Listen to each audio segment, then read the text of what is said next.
¿Crees que los crímenes puedan resolverse comprendiendo la mente de los criminales y colocándose en lugar de ellos? ¿O prefieres las pruebas físicas y la lógica? Psst, psst, acércate a la fogata y toma asiento. Estamos a punto de comenzar. Bienvenidos a Historias de Fogata de Medianoche. Mi nombre es Rogelio Donet y seré su anfitrión esta noche.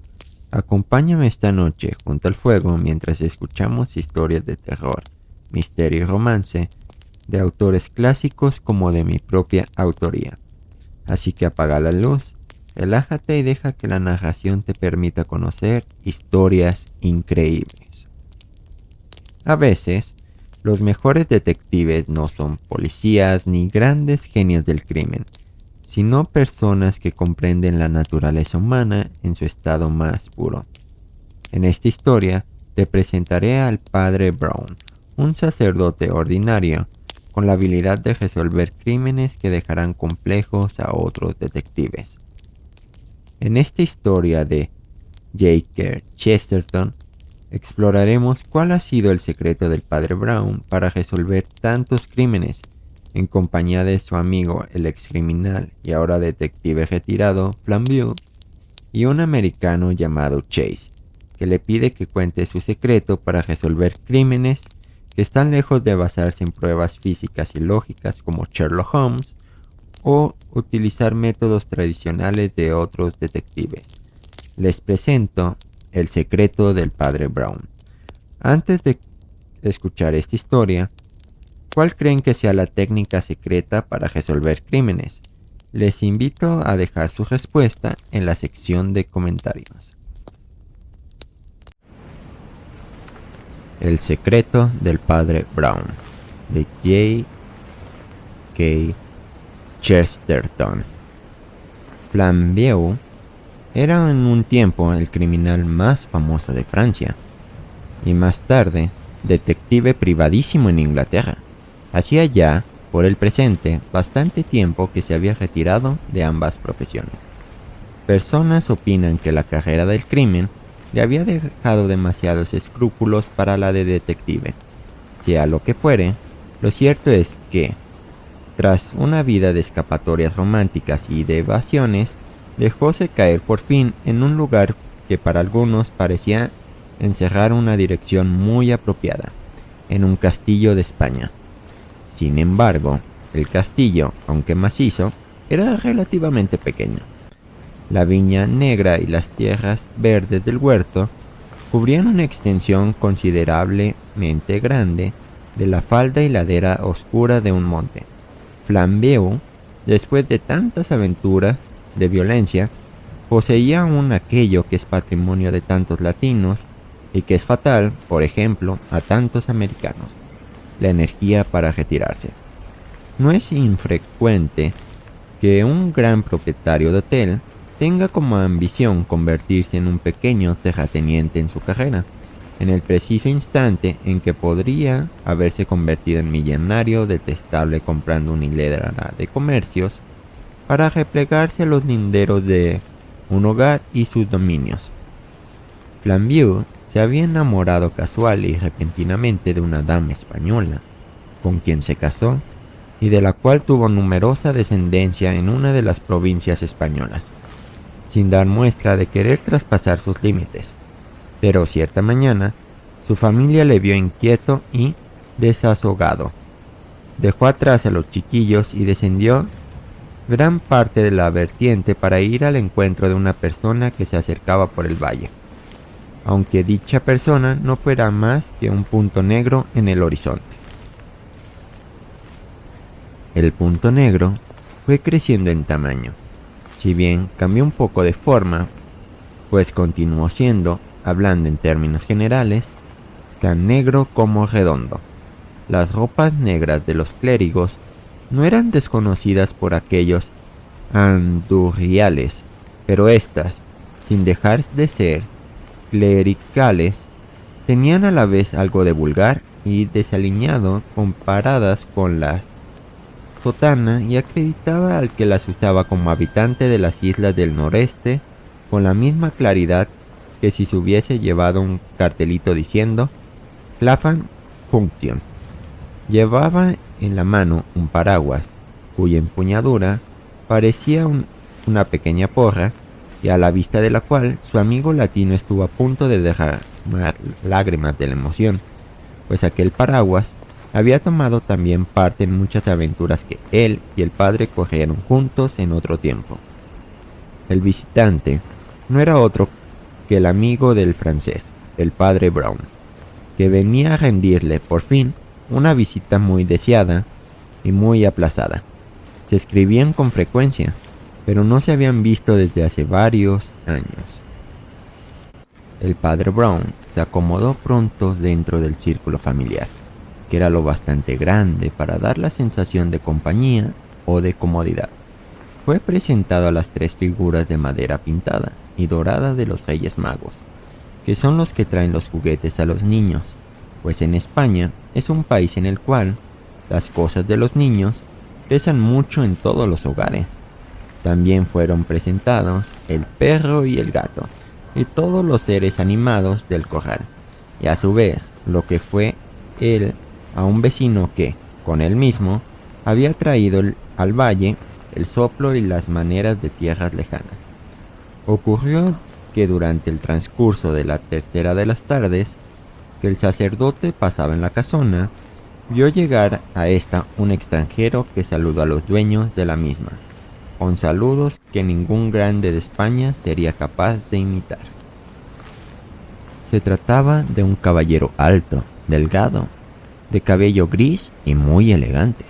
Sus manos, puños y gemelos tenían un no sé qué de subyugador en su extremada limpieza. Sin embargo, su rostro estirado nada tenía de aquella languidez en que nuestro país solemos asociar por lo común en las caricaturas con la manicura y los puños largos. Antes bien, era agudo y estaba alerta, y los ojos tenían una expresión de inocencia y perspicacia que no suelen andar unidos con mucha frecuencia con los cabellos grises. Esto solo podría haber servido para determinar la nacionalidad de la persona, como asimismo la pequeña entonación nasal de su refinada voz y el modo de cómo aceptaba incondicionalmente la antigüedad de todo cuanto le rodeaba, de origen europeo. Este personaje era nada menos que el señor Grandison Chase, de Boston, viajero americano que se había detenido a descansar de sus viajes americanos en la propiedad contigua, en una especie de castillo semejante a este donde se encontraba ahora, situado sobre una colina aproximadamente igual. Disfrutaba con su castillo y consideraba a su vecino como una curiosidad local del mismo tipo que aquel. Flambeau había logrado dar, como ya hemos dicho, la impresión de que había echado raíces al retirarse. Pudiera haber vivido allí durante siglos, creciendo junto a su higuera y su viñedo. Había adoptado el nombre familiar de Duroc, pues el otro, que usaba de la antorcha, no era sino lo que se podría llamar un nom de guerre, semejante a aquellos que con otros se encubren para hacer la guerra de la sociedad. Sentía verdadera debilidad por su mujer y su familia, y no se alejaba de casa sino lo conveniente para cazar un poco, lo cual constituía para el americano la personificación de responsabilidad sobrada y un moderado bienestar, ya que era lo bastante sensato para admirar a la gente del Mediterráneo. A la piedra rodante del oeste le alegraba descansar durante unos minutos sobre la roca sur que había recogido tanto musgo. El señor Chase había oído hablar del padre Brown, y al dirigirse a él, su tono cambió como si se tratara de una celebridad. Surgió en él el instinto del reportaje, cauto pero alerta. Si es verdad que quiso hacerse ir al padre Brown como si fuera una muela, no lo es menos lo que hizo sin dolor como un hábil y mañoso dentista americano. hallándose sentados en la entrada de la casa, que formaba como un patio abierto y a medio techar, de esos que tanto abundan en España.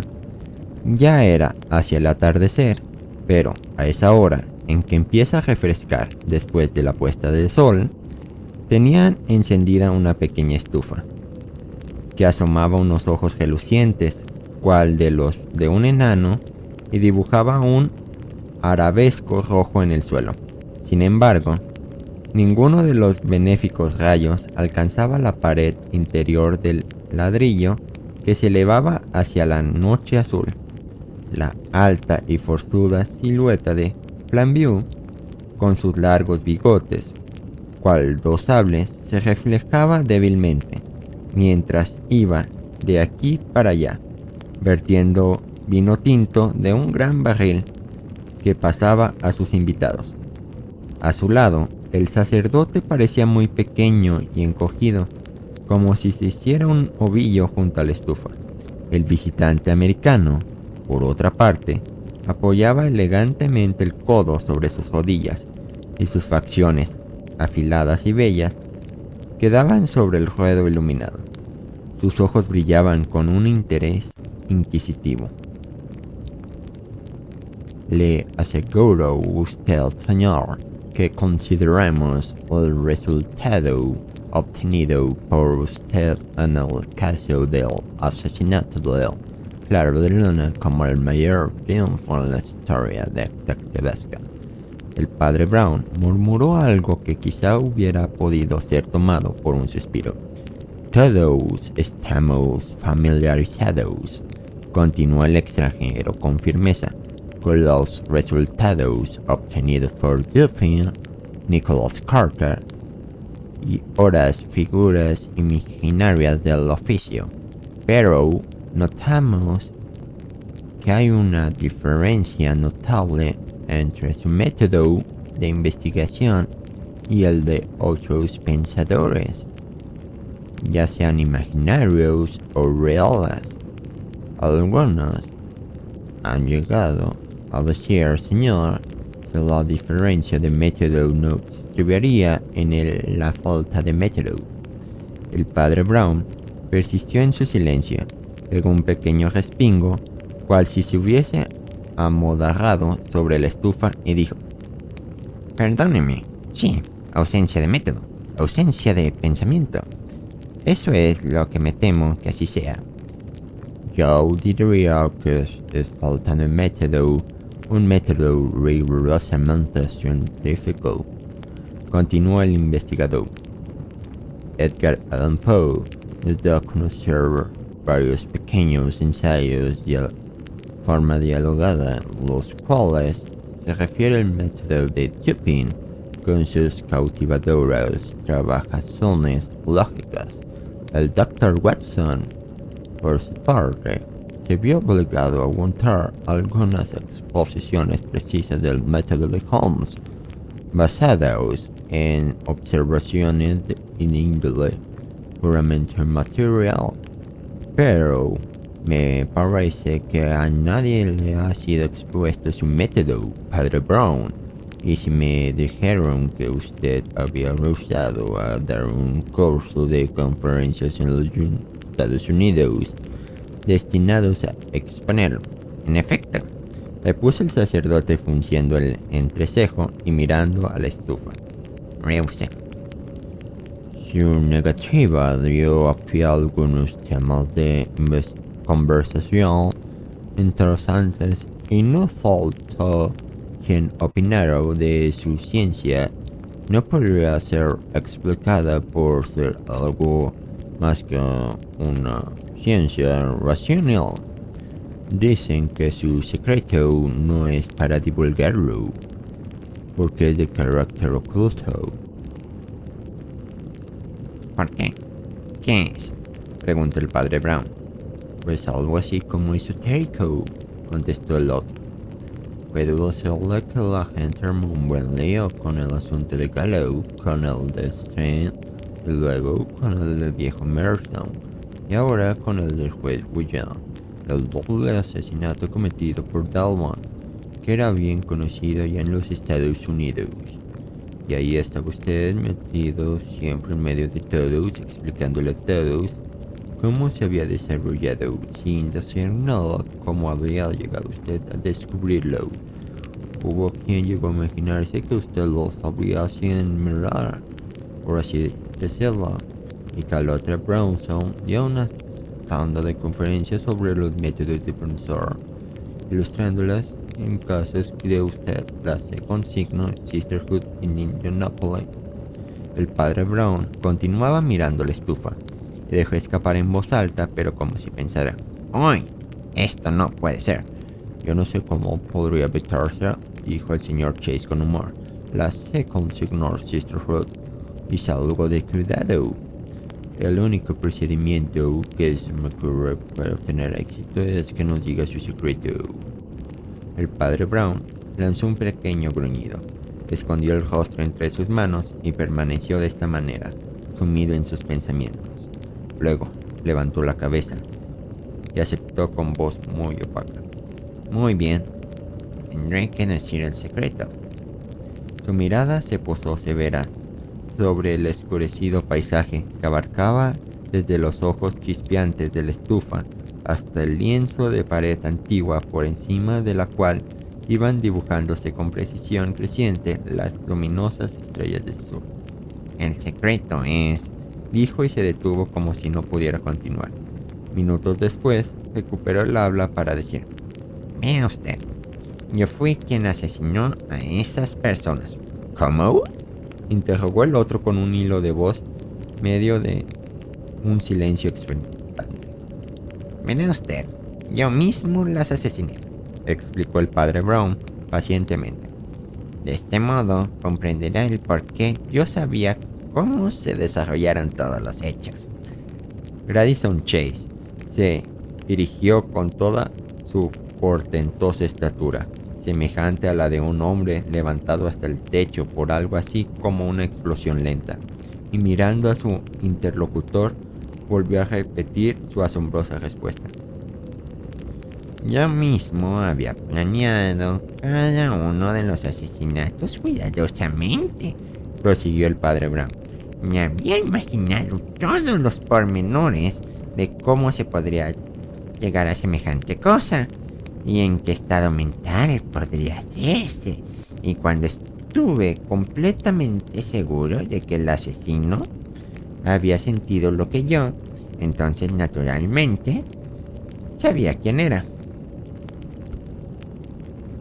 Chase dejó escapar un suspiro entrecortado. Me asustó usted de veras, dijo. De momento creí que decía en serio lo de que usted había sido el asesino. Y también me lo figuré por el espacio de unos segundos corriendo por los estados. Agente Santurón declarado asesino de los 100 crímenes del padre Brown. Comprendo, pero si no es más que una manera de hablar, y usted quiere decir con aquello que intenta reconstruir la psicología. El padre Brown golpeó impacientemente la estufa con la corta pipa que se disponía a llenar. Uno de sus raros gestos de impaciencia se dibujó en su rostro. No, dijo casi enojado. No quiero hablar hipotéticamente. Esto es en lo que a menudo se desemboca queriendo hablar de cosas profundas. ¿De qué sirven las palabras si se trata de hablar de una verdad que es sencillamente moral? La gente cree siempre que se trata de una metáfora.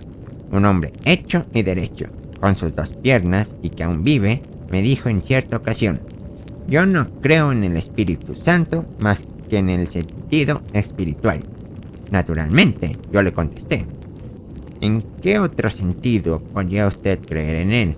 Entonces, él creyó que yo quise decir que no era necesario que creyera en ninguna otra cosa que no fuera el evolucionismo o la amistad ética, ni de alguna otra paparruchada semejante. Yo quise decir, y digo, que me vi a mí mismo cometiendo los asesinatos. No digo que los ejecutara, pero ahora No se trata de eso. Un ladrillo o cualquier trasto me habría servido para perpetrarlos.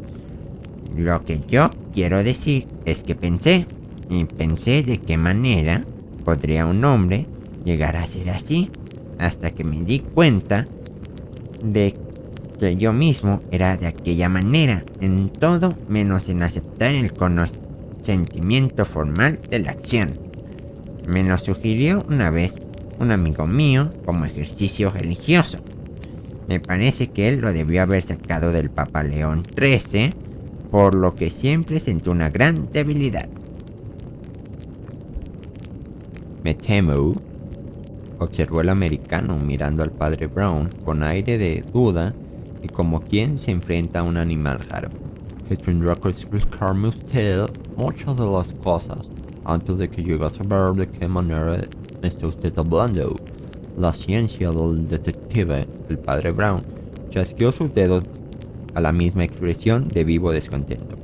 Eso es, dijo. Aquí es, precisamente, donde hemos empezado a distinguir.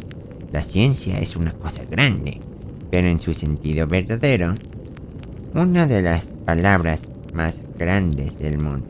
Pero, ¿qué quieren significar con ella esos hombres el 90% de las veces que la emplean? ¿Cuánto dicen el detectivismo es una ciencia? Cuando dicen que la criminología es una ciencia. Ellos refieren que estriba en el salirse del hombre y estudiarlo como si fuera un insecto gigante, mantenerlo dentro de lo que ellos dirían una luz fría e imparcial, en lo que yo diría una luz muerta y deshumanizada.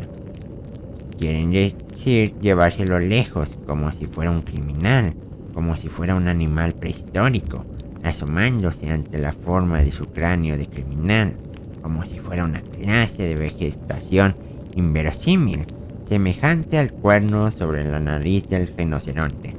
Cuando el científico habla un tipo, no se que incluye nunca a sí mismo, sino a su vecino, probablemente su vecino más pobre. No niego que algunas veces la luz fría produzca buenos efectos, aunque, en cierto modo, resulta el inverso de la ciencia. Por cuanto es conocimiento, resulta la supresión de todo aquello que conocemos.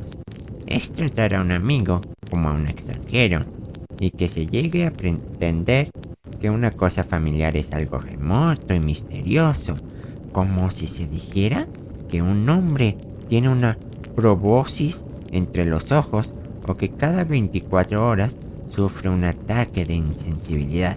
Bueno, pues a lo que usted llama el secreto es exactamente lo contrario. Yo no intento eludir al hombre. Lo que yo intento es meterme dentro del asesino. En verdad, ¿no ve que esto es mucho más que lo otro? Me meto dentro de un hombre. Siempre estoy dentro de uno. Muevo sus brazos y piernas. Pero espero y trabajo hasta hallarme dentro de un asesino, pensando en sus pensamientos, acuñando sus pasiones, hasta que logro vivir en su postura encogida y su odio concentrado, hasta que vi el mundo con sus mismos ojos ensangrentados y abiertos, asomando por entre las rendijas de su absorción media loca, corriendo detrás de la perspectiva de un callejón recto que desemboca en un pozo de sangre, hasta llegar a un verdadero asesino. Ay, dijo el señor Chase mirándole con un rostro alargado y ceñudo. ¿Y a eso usted llama un ejercicio religioso? Es un ejercicio auténtico, al que habría preferido aludir, añadió tras una pausa. Ello no podría tolerar que se regresara usted a su patria dispuesta a decir a sus compatriotas que yo tenía un secreto mágico relacionado con las Crow Farms. Dígame si podría. No me he sabido expresar muy bien, pero eso es la verdad. No existe un hombre que sea realmente bueno mientras no sepa cuán malo puede llegar a ser. Hasta que no se ha dado cuenta, con exactitud, puede hablar desdeñosamente de toda su fanfarronía palabrería y discusión acerca de los criminales, como si estos fueran simios de la selva y habitaran a millares de kilómetros, hasta que no se haya desprendido de su autoengaño hablando acerca de las clases y tipos bajos y cráneos deficientes, hasta que no se haya expedido de su alma la última gota de esencia de los fariseos, y hasta que al momento no tenga la convicción que ha capturado un criminal y lo tiene bien guardado debajo de su propio sombrero. Flambeau se acercó a ellos y llenó un gran vaso de vino español, poniéndolo delante de su amigo, de la misma manera que había colocado otro delante del extranjero. Entonces habló por primera vez, diciendo: Me parece que el padre Brown tiene una nueva jornada de misterios. Me parece que hablábamos de ello el otro día. Ha tratado de gente bastante curiosa desde que nos encontramos últimamente. Sí, ya conozco las asignaturas más o menos, pero no conozco el modo de aplicar el método, dijo Chase levantando la copa pensativo. ¿Podría usted citar algún caso? Me imagino, quiero decir, ¿ha procedido usted con todos esos extravagantes del mismo modo introspectivo? El padre Brown también tomó su vaso. El resplandor del fuego hizo que el vino tinto tornara transparente, cual vidrio teñido de color sangre en el que se representa el martirio de un santo.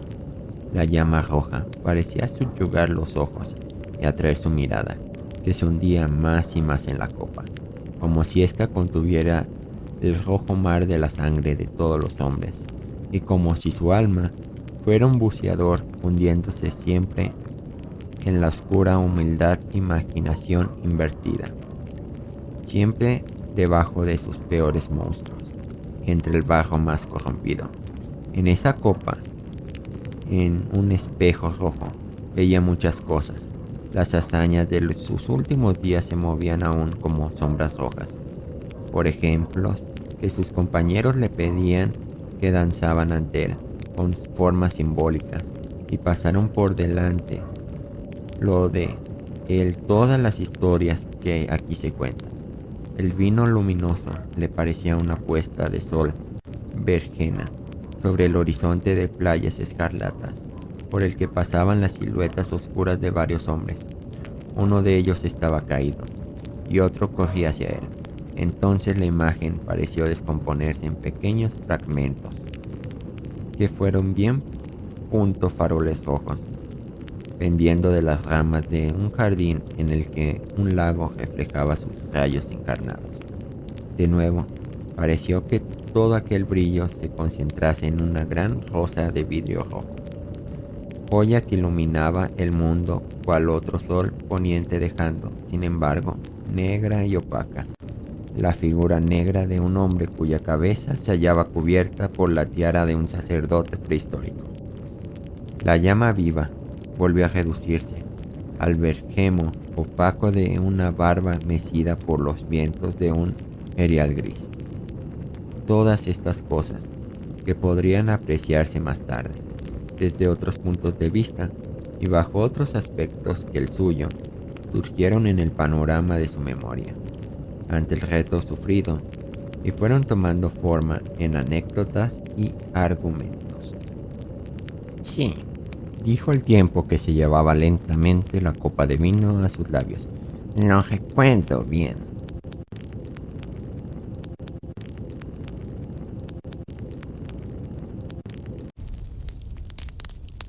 Y así es como el padre Brown revela su secreto: la capacidad de comprender la oscuridad del corazón humano y poder colocarse en su lugar cometiendo los crímenes, utilizando las confesiones que he escuchado durante años para ayudarse. No busca al culpable desde una lógica fría, sino desde la empatía, recordando que cualquiera de nosotros, bajo circunstancias ideales, podría caer en la oscuridad. Ha llegado la hora de apagar esta fogata. ¿Qué les ha parecido este inusual detective? ¿Qué reflexiones les ha dejado esta historia? ¿Creen que su método es funcional o prefieren otros métodos de solución de crímenes?